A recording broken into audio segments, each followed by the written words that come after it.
Hare Krishna. All glories to Shri Guru and Gaura.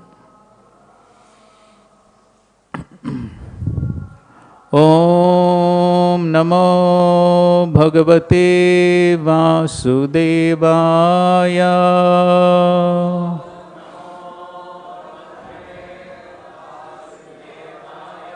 Om Namo Bhagavate Vasudevaya.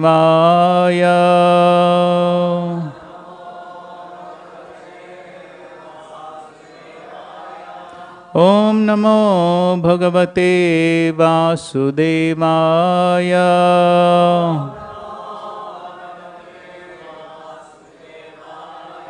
Narayanam Namaskritya Naram Chaiva Narottamam Devim Saraswatim Vyasam Tato Jayam Mudirayed Nashtaprayesha Bhadreshu Nityam Bhagavata Sevaya Bhagavatyuttama Shloke Bhaktir Bhavati Naishtaki. Hare Krishna. So this morning we are discussing from Canto 3, Chapter 12, entitled Creation of the Kumaras and Others. Text 24 and 25. So 25 is on the board. So 24 will just recite and read the translation and then recite 25. Pulaho nābhito jajñe pulastya karṇayor ṛṣiḥ Aṅgirā mukhato kṣṇo trir marīcir manaso bhavat. Translation. Pulastya was generated from the ears, Aṅgirā from the mouth, Atri from the eyes, marīciḥ from the mind, and Pulaha from the navel of Brahma. Text 25. Please repeat. Dharmastana dakshinato yatra narayana svayam adharma prishtato yasman mrityu loka-bhayaṅkaraḥ. Dharmastana dakshinato yatra narayana svayam adharma prishtato yasman mrityu loka-bhayaṅkaraḥ. Dharmastana dakshinato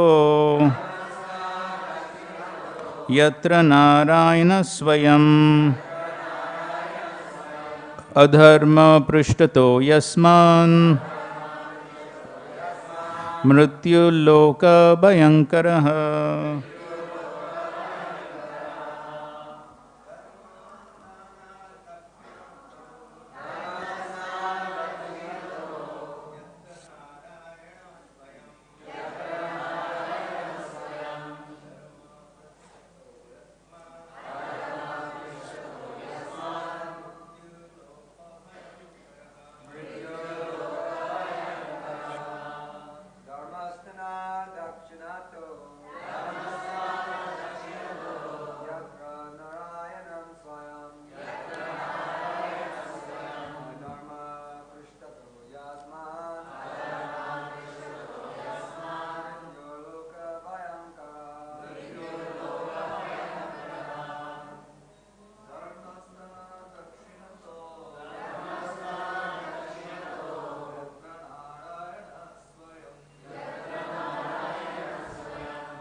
Vaishnavis?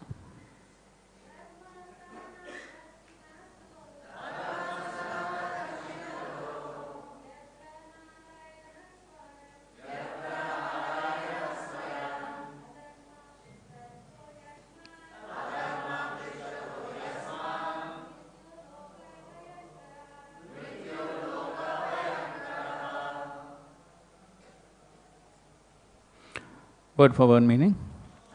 Dharma, religion. Stanat, from the breast. Dakshinataha, on the right side. Yatra, wherein. Narayana, the Supreme Lord. Swayam, personally. Adharma, irreligion. Prishtatha, from the back. Yasmat, from which. Mrityu, death. Loka, to the living entity. Bhayam-karaḥ, horrible. Translation purport by His Divine Grace A.C. Bhaktivedanta Swami Srila Prabhupada. Religion was manifested from the breast of Brahma, wherein is seated the Supreme Personality of Godhead Narayan, and irreligion appeared from his back, where horrible death takes place for the living entity. Purport. That religion was manifested from the place where the personality of Godhead is personally situated is very significant, because religion means devotional service to the personality of Godhead, as confirmed in the Bhagavad Gita as well as the Bhagavatam. In Bhagavad Gita, the last instruction is to give up all other engagements in the name of religion and take shelter of the personality of Godhead. Srimad Bhagavatam also confirms that the highest perfection of religion is that which leads to the devotional service of the Lord, unmotivated and unhampered by material impediments. Religion in its perfect form is the devotional service of the Lord, and irreligion is just the opposite. The heart is the most important part of the body, whereas the back is the most neglected part. When one is attacked by an enemy, one is apt to endure attacks from the back and protect himself carefully from all attacks on the chest. All types of irreligion spring from the back of Brahma, whereas real religion, the devotional service of the Lord, is generated from the chest, the seat of Narayan. Anything which does not lead to the devotional service of the Lord is irreligion, and anything which leads to the devotional service of the Lord is called religion. Om Ajnana Timirandasya Jnananjana Shalakaya Chakshurunmilitam Yena Tasmai Shri Gurave Namaha Shri Chaitanya Manobhishtam Sthapitam Yena Bhutale Swayam Rupa Kadamayyam Dadati Swapadantikam Vandeham Shri Guru Shri Yuta Padakamalam Shri Gurun Vaishnavamsya Shri Rupam Sagrajatam Sahagana Raghunathanvitam Tam Sajivam Sadvaitam Savadutam Parijana Sahitam Krishna Chaitanya Devam Shri Radha Krishna Padan Sahagana Lalita Shri Vishakhanvitamsya Nama Om Vishnu Padaya Krishna Pristhaya Bhutale Shrimate Bhakti Vedanta Swamin Niti Namine Namaste Saraswate Deve Gauramani Pracharine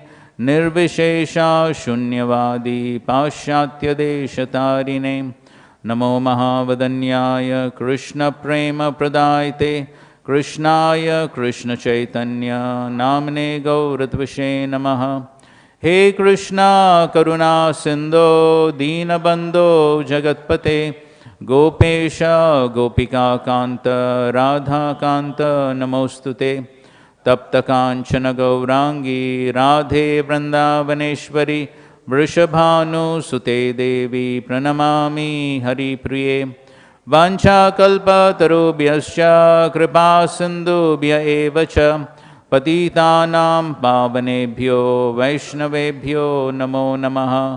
Jai Shri Krishna Chaitanya Prabhu Nityanand Shri Advaita Gadadhar श्रीवासादि गौरभक्तवृंद।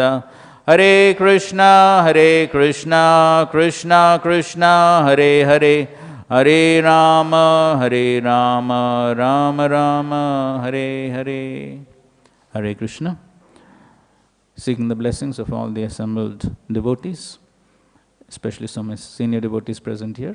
With your blessings, we'll try to discuss on these verses of the Srimad Bhagavatam, where in this chapter the secondary creation by Brahma is being described, and we are hearing in all these verses how so many personalities are taking birth from the different parts of Brahma's body.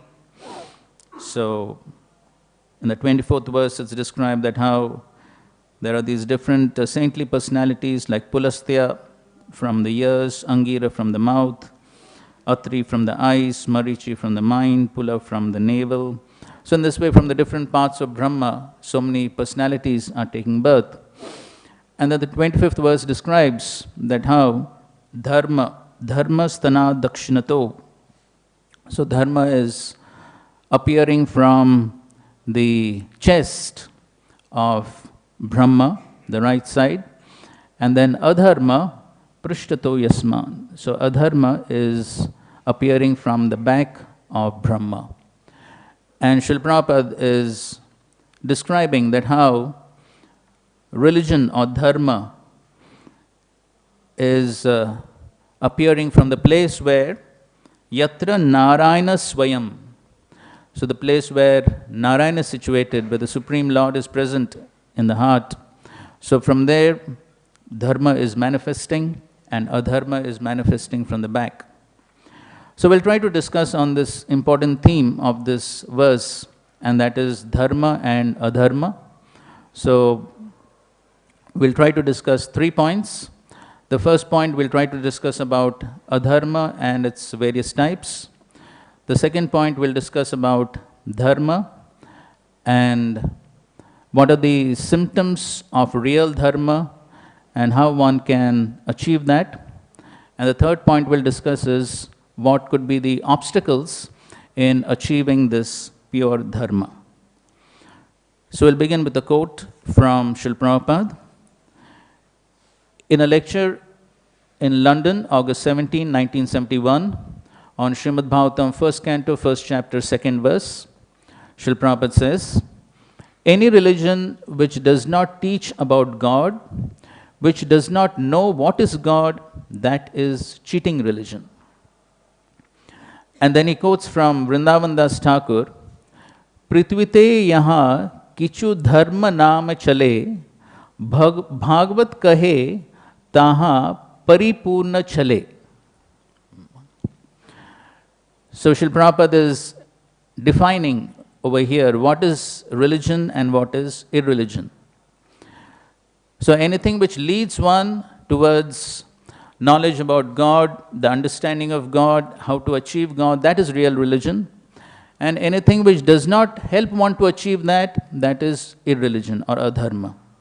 And even in this purport, Srila Prabhupada, at least 3 or 4 times, Srila Prabhupada has emphasized this point as to what is real religion. So Srila Prabhupada writes, the last instruction is to give up all other engagements in the name of religion and take shelter of the personality of Godhead. The highest perfection of religion is that which leads to devotional service of the Lord.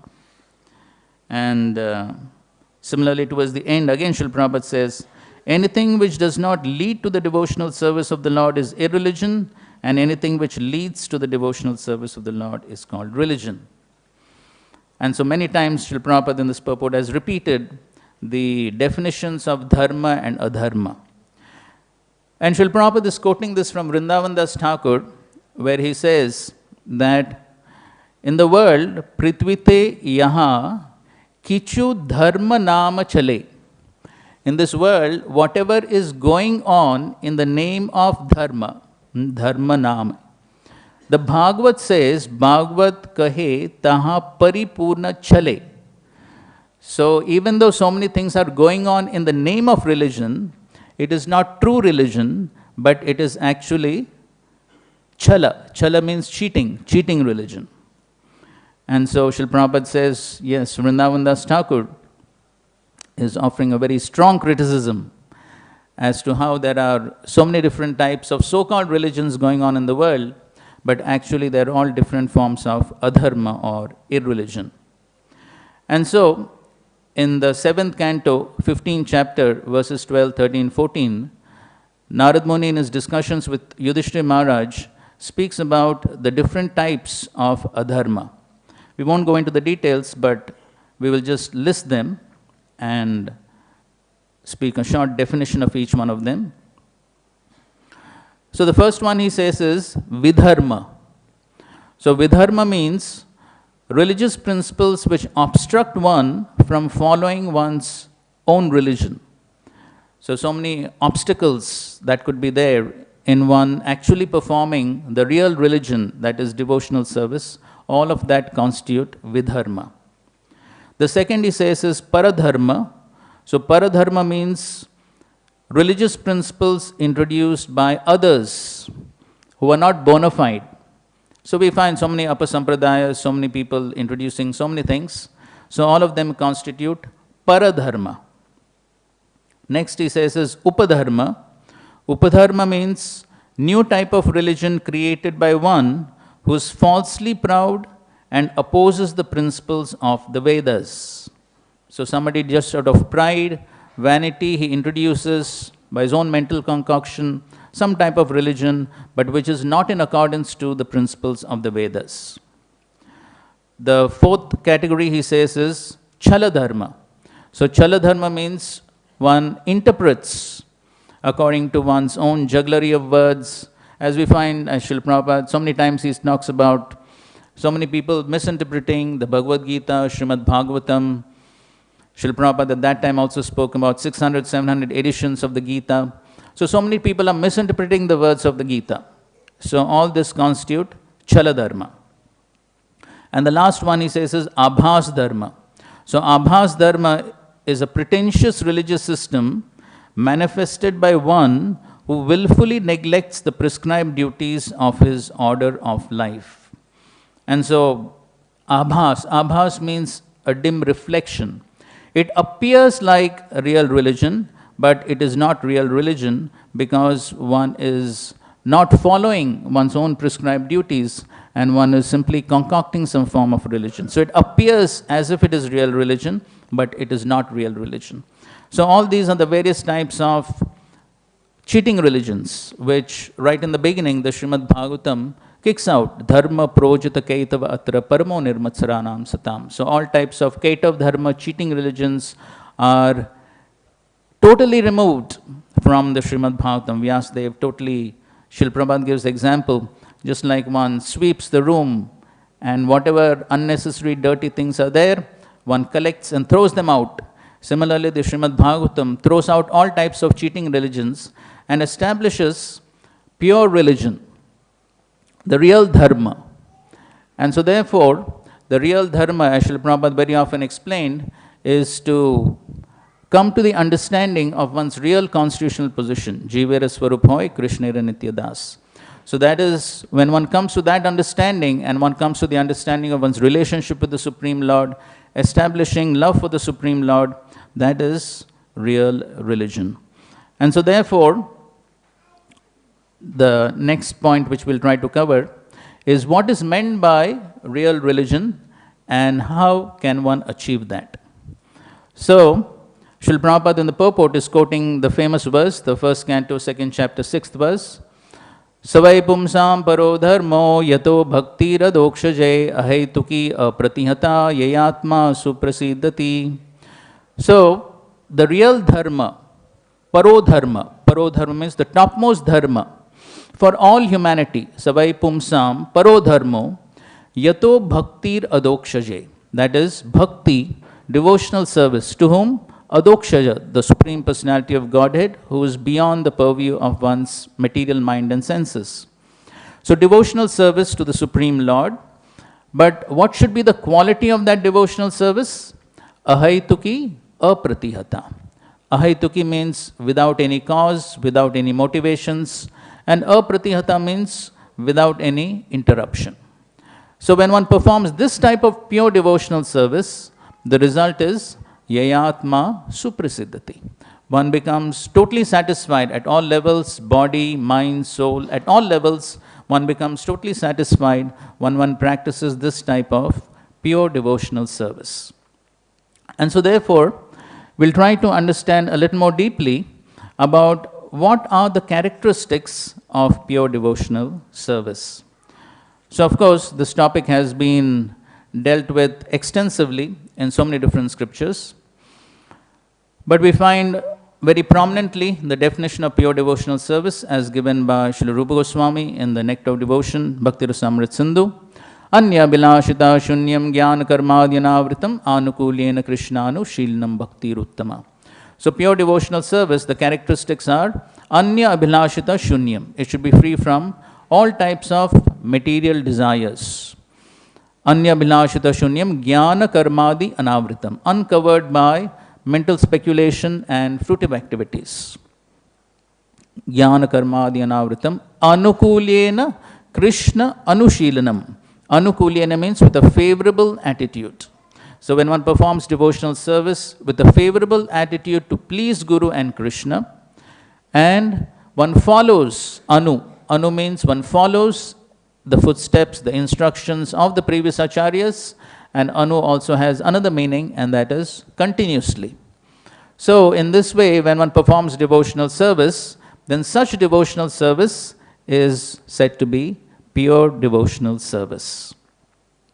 And so we find that this is the definition that has been given by Srila Rupa Goswami, and this is the understanding of what is real dharma. So there could be so many other types of dharma, but then all those are cheating religions because they all have some material motives.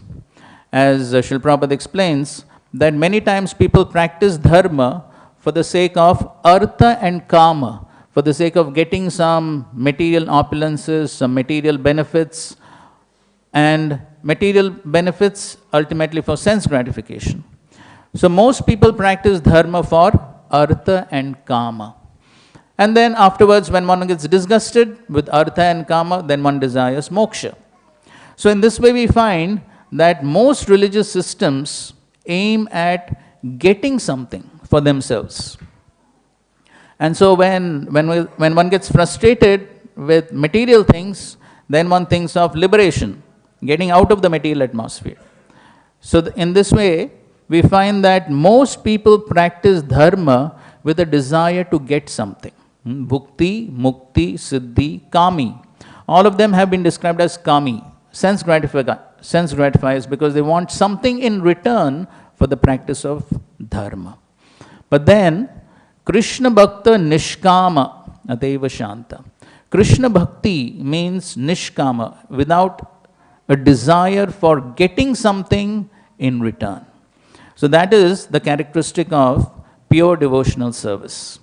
And so we find Lord Kapila in his discussions on devotional service in the 29th chapter of the 3rd canto, he also describes elaborately about the different types of contaminated devotional service and pure devotional service, and very clearly establishes the difference between the two. So there he describes that how there could be devotional service which is contaminated by the three modes. Of course, devotional service is always pure, but the practitioner of the devotional service could be contaminated by the modes, and therefore he practices devotional service for different other motives other than the sole motive to simply please Guru and Krishna. And so therefore there Lord Kapila describes devotional service in the mode of ignorance, in the mode of passion, in the mode of goodness, and then finally he establishes what is meant by pure devotional service. So there he describes that devotional service in the mode of ignorance means that one is practicing devotional service, but he is also influenced by the mode of ignorance, tamogun. And as a result of that, he exhibits various symptoms, like he becomes very proud of his practice of devotional service. He wants something in return. If he does not get, he becomes very angry and may even become violent. And so these are the symptoms of one who is practicing devotional service in the mode of ignorance. And so all this, he says, is bhinnadrik. That means he has a separate interest from the interest of the Supreme Lord. So the Lord's interest is that the living entities perform devotional service to please him. But then when one has a separate interest, pritak bhavam, so that is called as contaminated devotional service. So this is devotional service in the mode of ignorance. So similarly, devotional service in the mode of passion, rajagun, is again the devotee is practicing devotional service, but he wants something in return. Some puja, labh, pratishta, material sense enjoyment, opulences. So he wants something in return. So we find many times there are people who donate something, but then they want their name to be present very predominantly on a certain place. If it is not there, they may get very agitated.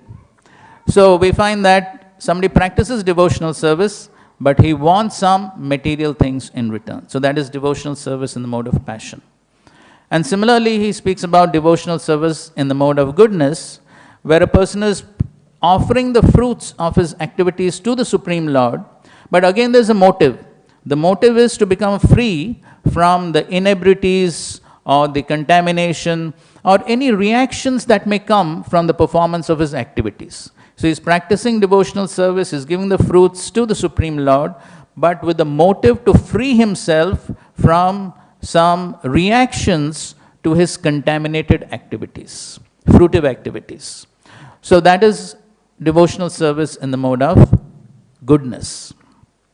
And then finally, Lord Kapila describes pure devotional service in very beautiful verses along with a nice beautiful analogy. So this is the 11th and 12th verses of the 29th chapter of the 3rd canto. Madguna shruti matrena mai sarva guhashaye manogatir avichinna yata gangam basambudhav lakshanam bhakti yogasya nirgunasya hi udharitam ahaituki avyavahita ya bhakti purushottame. So here again, Lord Kapila is very beautifully presenting the characteristics of pure devotional service. So you find very similar words in the definition given by Sutta Goswami, and that is ahaituki apratihata, and here also he uses very similar words. In fact, ahaituki is used here also, and instead of apratihata, so he says avyavahita. So, but the meaning is same. So ahaituki means without motives, and avyavahita means without interruption. And to describe that how pure devotional service flows without any interruption, he is giving the example of yatha gangambaso ambudho. Just like Mother Ganges flows from the origin, Gangotri in the Himalayas, and as she flows towards the Ambudho, towards the ocean, Mother Ganges has to face so many different obstacles. Those of you have seen in the Himalayas and so many other places, so many rocks and boulders and hills, so many obstacles may be there. But Mother Ganges somehow circumvents all those obstacles, goes above, below somehow, but Mother Ganges continues to flow towards the ocean. So that is the characteristic of pure devotional service, which cannot be interrupted. And so here, I'll read the translation as given by Srila Prabhupada. The manifestation of unadulterated devotional service is exhibited when one's mind is at once attracted to hearing the transcendental name and qualities of the Supreme Personality of Godhead, who is residing in everyone's heart. Just as the water of the Ganges flows naturally down towards the ocean, such devotional ecstasy, uninterrupted by any material condition, flows towards the Supreme Lord. In the purport, I'll just read a few sentences, important sentences from the purport. Srila Prabhupada is saying the word avichinna, without interruption, is very important in this connection. No material condition can stop the flow of the devotional service of a pure devotee. And then he is focusing on the word ahituki. The word ahituki means without reason. A pure devotee does not render loving service to the personality of Godhead for any cause or for any benefit, material or spiritual. This is the first symptom of unalloyed devotion. So no material benefit, no spiritual benefit. Spiritual benefit in the terms of merging with the impersonal Brahman, liberation. So these are spiritual benefits. But a devotee, he does not even desire such spiritual benefits. And then he's quoting Anya Bilashita Shunyam. And then again, Srila Prabhupada comes back to the word avyavahita. And then again he says, avyavahita means without cessation. A pure devotee must engage in the service of the Lord 24 hours a day without cessation. His life is so molded that at every minute and at every second, he engages in some sort of devotional service to the Supreme Personality of Godhead. Another meaning of the word avyavahita is that the interest of the devotee and the interest of the Supreme Lord are on the same level. The devotee has no interest but to fulfill the transcendental desire of the Supreme Lord. Such spontaneous service unto the Supreme Lord is transcendental and never contaminated by the material modes of nature. These are the symptoms of pure devotional service, which is free from all contamination of material nature. So in this way, Lord Kapila has described the symptoms of pure devotional service, which is the real dharma, representing the Supreme Lord. And so therefore, in the Chatushloki Bhagavatam, which the Supreme Lord himself speaks to Lord Brahma, in the second canto, 9th chapter, verses 33 to 36. So there, in the 36th verse, there the Supreme Lord is telling Brahma that the characteristics of pure devotional service are sarvatra sarvada. That means pure devotional service is practiced at all times and at all places.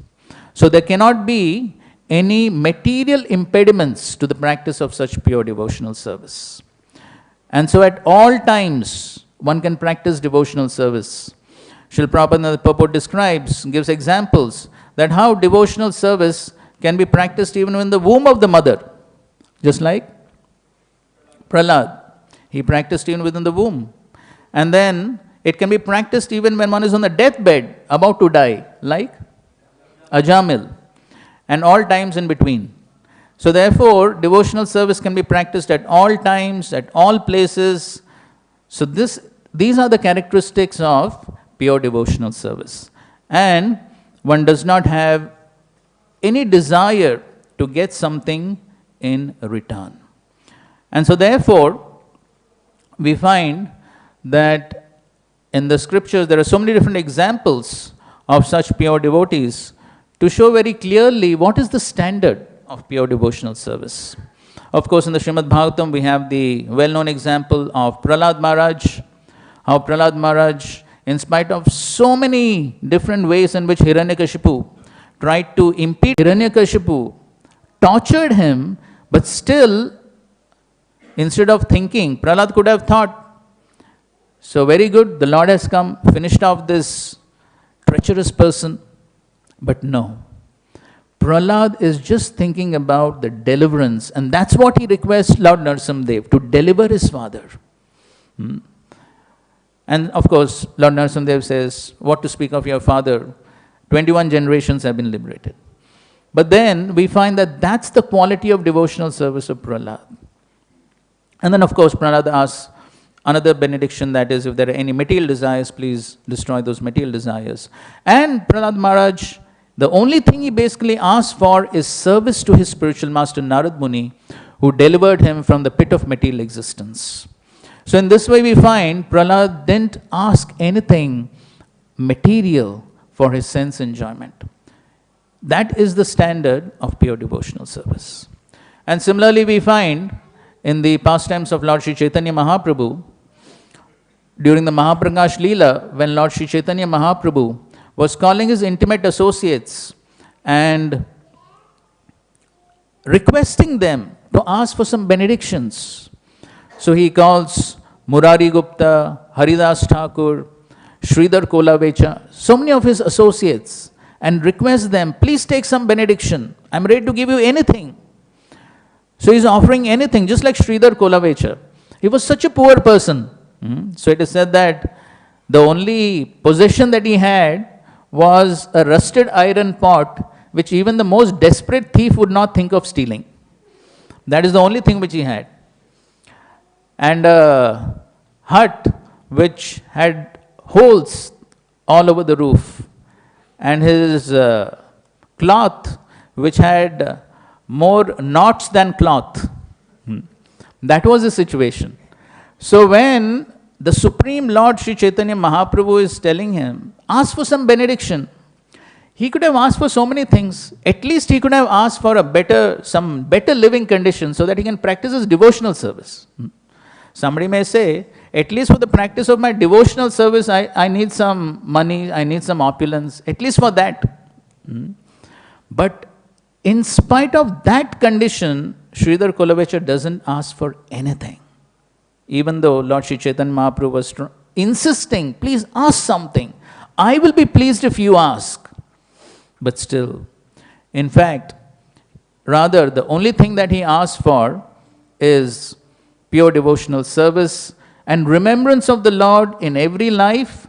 And he requested the Lord in his form as Nimai, who would come every day to bargain with him for 3 hours on the price of banana leaves and banana cups. He says, this is what I want. Every life, I want this pastime to take place in reciprocation with you. So this is what he asked. And similarly, we find Haridas Thakur. When he was asked, Haridas Thakur, the only thing that he requests is to be able to practice devotional service in the association of devotees. And he says that I'm ready to be even born as a dog or an insect in the house of a devotee where I can simply get the remnants of the devotees. That is all that he requested for. And then he says, actually, my Lord, even asking this is too much. Even asking this is too exalted to think of getting the association and remnants of your devotees. So therefore, we find that that's how a devotee is satisfied simply with the practice of pure devotional service. Nothing else. And similarly, we find the other personalities like Murari Gupta. So they don't ask anything material. So we find throughout the scriptures, the standard of pure devotional service is mentioned. But then we find that understanding this true dharma, we find in the world so many things are going on in the name of dharma, in the name of religion. So understanding what is true dharma is very difficult, even for those who study the Vedas. So there are so many people who study the Vedas, the Vedanta, the Upanishads, so many things they study. But still, they do not come to the understanding of what is the ultimate goal, what is the ultimate essence of all Vedic knowledge. As the Brahma Samhita says, Vedeshu dullabham adullabham atma bhakto. Simply by studying the Vedas, one cannot understand what is the essence, what is the goal. That always remains very, very confidential. And so therefore, the only way one can understand what is this true dharma is by the practice of devotional service in accordance to the instructions of the acharyas. And so therefore, in the 6th canto of the Srimad Bhagavatam, Yamaraj, in his discussion with the Yamadutas, there he describes, Dharmam tu sakshat bhagavat pranitam. What is true dharma? True dharma is that which is given by the Supreme Personality of Godhead. As Srila Prabhupada in so many lectures, he would say that one cannot manufacture dharma at home. Just like one cannot manufacture laws at home. So one can think of manufacturing, but who will follow? Oneself will have to follow, nobody else will do. So one cannot manufacture laws at home. Similarly, one cannot manufacture dharma by oneself. And therefore, in the next verse, so this is in the 6th canto third chapter, he is describing dharmam tu sakshat bhagavat pranitam. And so therefore in the next verse, he says, how to understand what is true dharma, it is only possible by practicing devotional service or following the instructions of the Mahajans, Dvadash Mahajans. Swayambhu Narada Shambhu, Kumara Kapilo Manu, Prahlada Janako Bhishmo, Balir Vayasakir Vay. So by following these Mahajans, Dvadashaiti Vijamnimo. So he says only these 12 personalities actually know what is true religion. Why? Guhyam Vishuddham Durbodham. He says that this dharma is Vishuddham, that means transcendental, but at the same time it is Guhyam, it is extremely confidential. Durbodham, very difficult to understand. And therefore, the only way to understand is by following these Mahajans, by following their footsteps, by following their instructions. That is the only way one can understand the meaning of true dharma. So this is the second point that we discussed. The third point is, what could be some of the obstacles in coming to this point of understanding or achieving true dharma? And so true dharma, as Srila Prabhupada is pointing out in this purports, is pure devotional service. And the prayojan of that practice of pure devotional service is prema, pancham purushartha. The pancham purushartha, that is prema, purushartha shiromani, prema mahadhan, Lord Sri Chaitanya Mahaprabhu tells in his teachings to Sanatana Goswami. So therefore, to achieve that prema, love of God, that is the essence of dharma. That is the actual prayojan, that is the actual goal.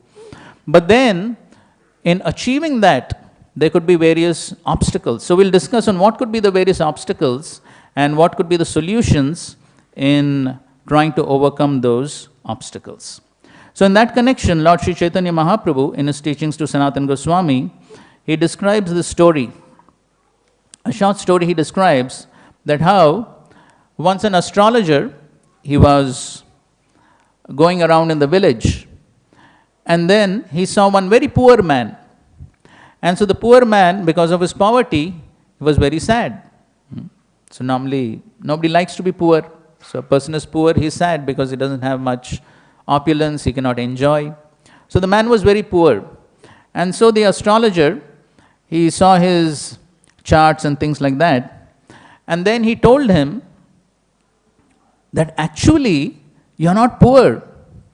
Your father, he has left a great wealth. But because he died somewhere else, so therefore he didn't disclose to you where is the wealth. But actually, your father has left a great wealth for you.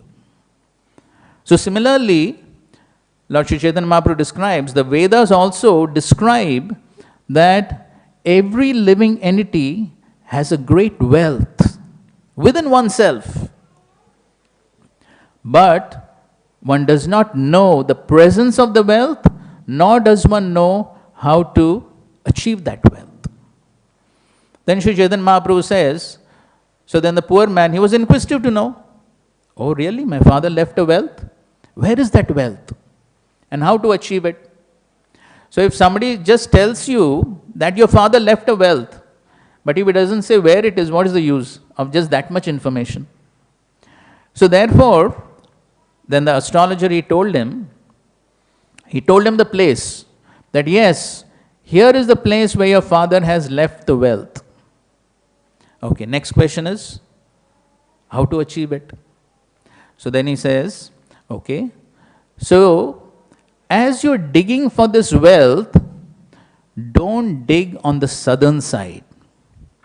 Because if you dig on the southern side, there'll be so many wasps and drones and insects which will come and attack, and you will not be able to achieve that wealth. Similarly, don't dig on the western side, because on the western side there is a yaksha, there is a ghost, and that ghost will create so much of disturbance, you will not be able to even touch the wealth. And don't dig on the northern side, because there is a poisonous cobra which will devour you and finish you off. But on the eastern side, if you just dig a little and just remove little mud, you will easily achieve the wealth. So what are these three sides compared to? So on the southern side, the insects and the wasps, they are the material desires of karma-kand. So the material desires, they actually trouble the person, because material desires can never be fulfilled. And so therefore, if one follows karma-kand, tries to satisfy fruitive desires, then the result will be one will simply be put into more and more trouble. Western side. Who's on the western side? Yes, yaksha, ghost. Very fearful. So this is compared to the desire for mental speculation. One tries to understand the Supreme Lord by mental speculation, then that also will not lead to achieving the desired goal. And on the northern side, who's there? Cobra, poisonous cobra. So just like the cobra devours the person, so similarly this is compared to the desire for merging into the impersonal Brahman and finishing off one's existence, spiritual suicide. So that is what that is compared to. But on the eastern side, that is compared to pure devotional service. Simply by the practice of pure devotional service, that real treasure, mahadhan of prema, can easily be discovered. And so therefore, one has to give up all these other ways of trying to achieve the goal, either by karma-kand, material desires, or by mental speculation, or by trying to merge into the impersonal. All these are not the ways of trying to achieve the ultimate pure dharma, and that is the dharma of prema.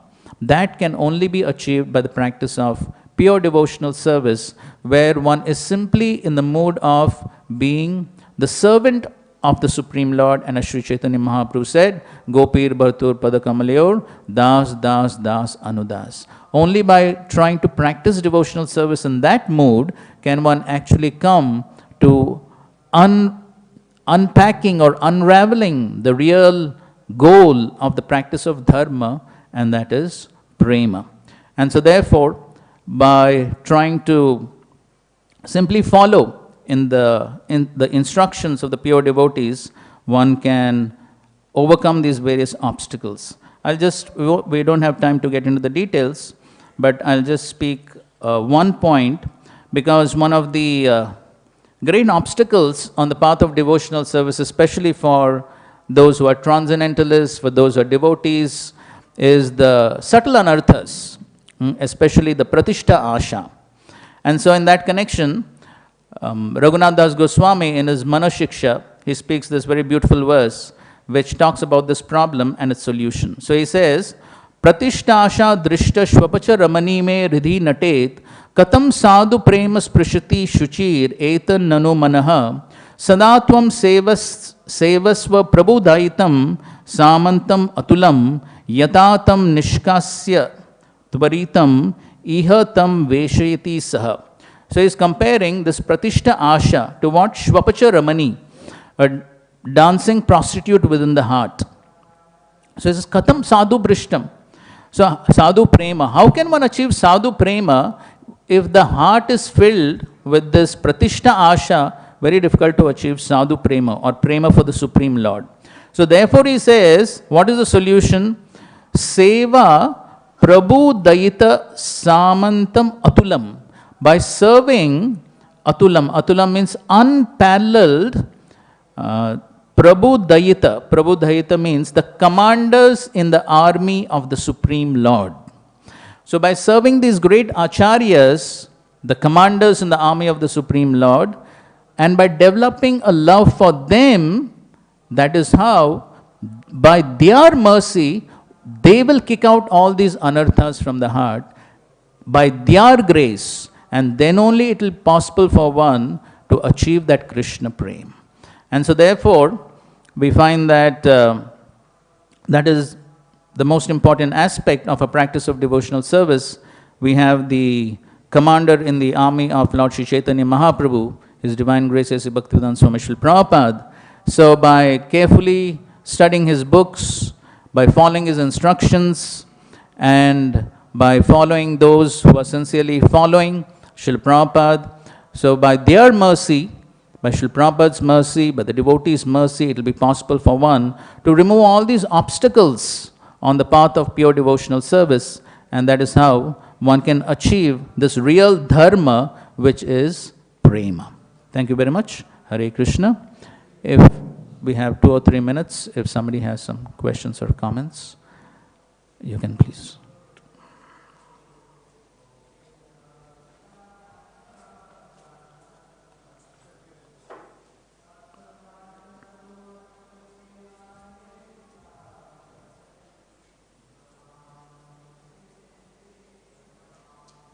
Thank you, Prabhuji, for the class. So many times devotees, they may ask for remove this anartha, this dhanartha, or I want to get this quality, or remove this desire. So is this also an anga of pure devotional service, as you discussed? Of course, pure devotional service is free from all these anarthas, from all these various material desires. That is what is pure devotional service. And so therefore, desiring to get free from them, because there are obstacles in the practice, so desiring to get free from them, that's bona fide. Because what's the purpose? The purpose is nothing selfish. The purpose is in order to serve Krishna properly. Just like even Prahlad Maharaj, he's praying for his material desires being removed. So that's a bona fide desire, because the desire is to practice pure devotional service in order to please the Supreme Lord. So if that is the motive, then that's perfect. One should not refrain, because we discussed today, devotee don't ask for anything, but he might ask. Yes. So anything which is conducive to the practice of pure devotional service, that a devotee can pray for. In 1968, one of Srila Prabhupada's early disciples, Haigiri Prabhu, he wrote a letter to Srila Prabhupada speaking about his problem with lust. And so you can find this letter in the Veda base. In response to that, Srila Prabhupada replied to him, and Srila Prabhupada, he wrote a few things, but in the end, Srila Prabhupada wrote, what to speak of that Mr. Lust? That Mr. Lust or his father or his grandfather, nobody can do anything. I will simply kick him out with one kick of my boots, provided you follow my instructions. So that is how. And we find Srila Prabhupada writes similar points. You can also refer to 1st Canto, 2nd chapter, 17th verse. So in that verse purport also Srila Prabhupada explains that how ultimately it's not within our capacity to become free from all these various anarthas, mountains of anarthas which are there since time immemorial. It's not within our capacity. And so therefore, the most important thing is attracting the grace of Guru and Krishna, because it's only by their grace it will be possible to get rid of these various anarthas. And so therefore, we definitely should desire to get rid of them, because that's how we can actually perform pure devotional service. But the process to do so is to practice devotional service in such a way so as to attract the grace of Guru and Krishna. Hope that helps. Okay, we'll take one more. Devrat.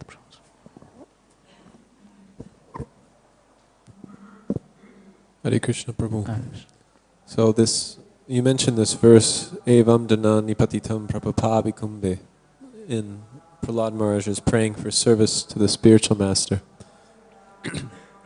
So we know that one of the most pleasing things that we can do for the Guru Parampara is tax our brain to expand the Sankirtan mission through preaching, book distribution, and the various mediums. Now, along with expanding the Sankirtan mission, as we've seen in the past, it's possible that one could be overcome by this pratishta if they're successful in being empowered. So how do we protect ourselves from that? if empowerment comes from the Guru Parampara, which is a blessing, how do we protect ourselves from the pratishta which could come from that empowerment? Okay, so of course the answer is in your question itself, because you have used the word empowerment. So when you use the word empowerment, that means I don't have the ability, it's somebody else's grace which is empowering me to do it. So when one perfectly understands this Siddhanta, that actually it's not within my capacity, I don't have the ability, but then it is simply because of the descending grace, the grace of the parampara, that I'm able to do something. And that is in the Nectar of Devotion, the 6th verse of the Nectar of Devotion, Rupa Goswami, he's also accepting that he's simply an instrument in the hands of the previous acharyas. And there Srila Prabhupada writes, so every preacher of the Krishna consciousness movement must think in this way, that is simply an instrument in the hands of the previous acharyas. And so if one thinks like this, then one will be free from that pride. Also you can see in the 3rd canto, Brahmaji's prayers. Those are also very significant, where Brahmaji is also praying because he is performing an incredible task, incredible service for the Supreme Lord, the task of creation. And so Brahmaji is also praying to the Supreme Lord to be free from pride and not be influenced by the material energy. So therefore we can also pray, just like Brahmaji is praying, so that we are not influenced by the pride. And then always remembering that it is only the grace of the superiors, the grace of spiritual master and the Supreme Lord that is empowering us. And as we saw in this verse of Raghunath Das Goswami, so the solution he says is seva. By serving the great acharyas and the great devotees, then that's how, by following in their footsteps, by seeing their mood, their attitude, we can see how Srila Prabhupada, in spite of doing so much, never took the credit, always gave the credit to his spiritual master, even to his own disciples. And so by serving such great souls, by seeing their qualities and by following their footsteps, one can also be free from the influence of pradeshna, of the depths. Okay, thank you all very much for your kind attention. Srila Prabhupada ki jai, Granthara Srimad Bhagavatam ki jai, Samved Gaur Bhakta Vrinda ki jai. Thank you very much. Hare Krishna.